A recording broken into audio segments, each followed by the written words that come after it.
ಇದು ಇದೀಗ ಬರ್ತಾ ಇರುವಂತಹ ಬ್ರೇಕಿಂಗ್ ನ್ಯೂಸ್.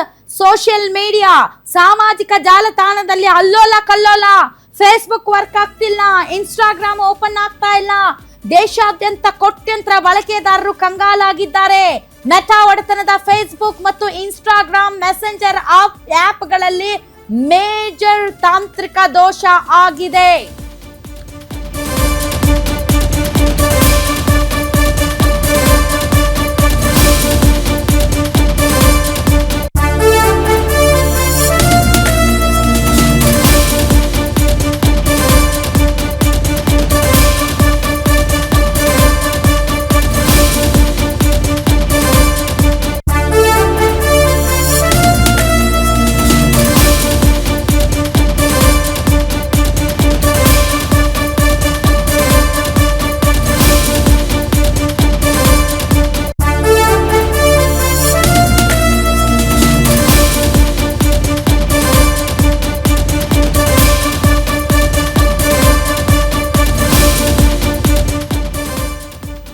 ಭಾರತದಾದ್ಯಂತ ಅಲ್ಲ, ಇಡೀ ಜಾಗತಿಕವಾಗಿ ಸೋಷಿಯಲ್ ಮೀಡಿಯಾದಲ್ಲಿ ಫೇಸ್ಬುಕ್ ಸ್ಥಗಿತಗೊಂಡಿದೆ ಅಥವಾ ಸ್ಥಗಿತವನ್ನ ಅನುಭವಿಸ್ತಾ ಇದ್ದಾರೆ ಜನ.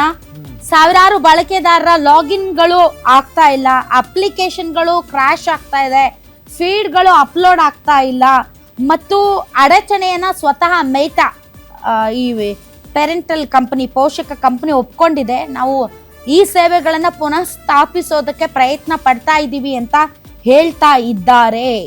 ಸೊ ಈಗ ಬರ್ತಾ ಇರುವಂತಹ ಮಾಹಿತಿಯ ಪ್ರಕಾರ ಫೇಸ್ಬುಕ್ ಈಸ್ ನಾಟ್ ವರ್ಕಿಂಗ್. ಬಹಳಷ್ಟು ಯೂಸರ್ಸು ಈ ಒಂದು ನಿರ್ದಿಷ್ಟವಾದಂತಹ ಡಿಸ್ರಪ್ಷನ್ ಅನ್ನ ಅನುಭವಿಸ್ತಾ ಇದ್ದಾರೆ. ನೀವು ನೋಡ್ಬೋದು, ಬಹಳ ಕಡೆ ಅದರದೇ ಚರ್ಚೆ ನಡೀತಾ ಇದೆ. ಜನರಿಗೆ ಒಂದು ಕ್ಷಣ ಫೇಸ್ಬುಕ್ ಓಪನ್ ಆಗಿಲ್ಲ, ಒಂದು ನಿಮಿಷ ಇನ್ಸ್ಟಾಗ್ರಾಮ್ ಓಪನ್ ಆಗಿಲ್ಲ ಅಂದ್ರೆ ಒದ್ದಾಡ್ಬಿಡ್ತಾರೆ. ಮತ್ತೆ ಈ ಪ್ರಪಂಚದಲ್ಲಿ ಏನೂ ಇಲ್ಲ, ಈಗ ಮಾತಾಡೋದೇ ಕಡಿಮೆ ಆಗ್ಬಿಟ್ಟೈತಿ. ಮನೆಯಲ್ಲಿರುವಂತ ಮಕ್ಕಳಾಗ್ಲಿ, ತಂದೆ ತಾಯಿಗಳಾಗ್ಲಿ, ಇವನ್ ಅಜ್ಜಂದ್ರೆ ಆಗ್ಲಿ, ಮೊಬೈಲ್ ಇದ್ರೆ ಮುಗೀತು. ಕುಂತಲ್ಲೇ ಅಲ್ಲೇ ಪಕ್ಕದಲ್ಲಿದ್ರೆ ಮೆಸೇಜ್ ಮಾಡ್ತಾರ, ಒಂದಿಟ್ಟು ಚಾ ಮಾಡು, ಊಟ ತಗೊಂಬ.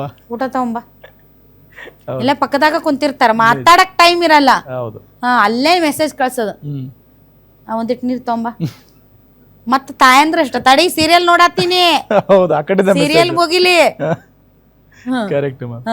ಈಗಂತೂ ರೀಲ್ಸ್ ಹುಚ್ಚ ಇಷ್ಟ ಅಂತಂದ್ರ ಒಂದ್ ರೀಲ್ಸ್ ಓಪನ್ ಮಾಡಿದೀವಿ ಅಂದ್ರ ಅರ್ಧ ತಾಸ್ ಒಟ್ಟ ಬೆರಳ ನೋವು ಬಂದಿರ್ಬೇಕು. ಸ್ವೈಪ್ ಮಾಡಿ ಮಾಡಿ ಮಾಡಿ ಮಾಡಿ ಮಾಡಿ ಮಾಡಿ ಮಾಡಿ ಟೈಮ್ ಹೋಗಿದ್ದೆ ಗೊತ್ತಾಗಲ್ಲ. ಅಯ್ಯೋ ಟೈಮ್ ಆಯ್ತಲ್ಲ ಅಂತ ಮಕ್ಕೋಬೇಕು. ನಿದ್ರಾಹೀನತೆ ಮುಗಿಯೋದೇ ಇಲ್ಲ. ನೀವು ಒಂದ್ ನೋಡಿದ್ರ ಫನ್ನಿ ವಿಡಿಯೋ 1000 ಬರ್ತಾವ. ಹಿಂಗಾಗಿ ಜನಕ್ಕೆ ಬಾಳ್ ತೊಂದ್ರೆ ಆಗ್ಬಿಟ್ಟಿದೆ. ಇದೇನೋ ಸರಿ ಮಾಡ್ತಾರಂತಪ್ಪ.